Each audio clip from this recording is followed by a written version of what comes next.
Hey, what's up mga guys? Welcome to Richard Kabili YouTube channel, and today tuturuan ko kayo kung paano ba mag-buy load ng Magic Data 499 gamit ang inyong GCash application. And okay guys, bago tayo magsimula, i-click nyo lang ang subscribe button at ang bell para ma-notify kayo kapag may mga bago akong videos. Okay guys, simulan natin. Okay guys, ang gawin nyo lang is punta lang kayo sa inyong GCash application sa inyong mobile phone. At enter nyo lang ang inyong GCash IMPIN. At kapag nandito kayo sa GCash homepage, okay, piliin nyo lang is yung buy load, okay? Tap nyo lang yung buy load. Then kapag nandito kayo sa buy load, okay, dito sa may buy load for, okay, tap nyo lang para ma-enter nyo yung number na sesendan nyo. And kapag tapos na kayo, okay, click nyo lang yung next button.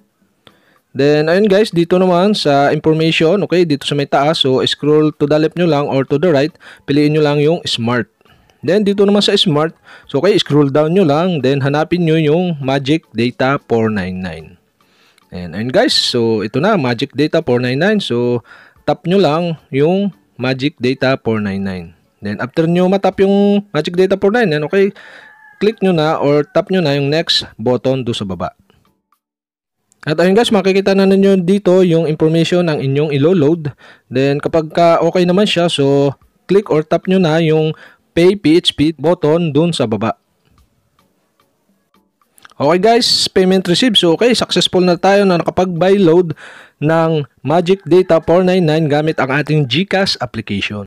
So ayun guys, sana nakatulong itong video na to, at kapag may mga katanungan kayo, mag-comment lang kayo below, at kapag hindi ko pa kayo subscriber, mag-subscribe lang kayo sa aking YouTube channel. I-click nyo lang ang subscribe button at ang bell para ma-notify kayo kapag may mga bago kong video. So yun lang guys, and salamat sa panonood.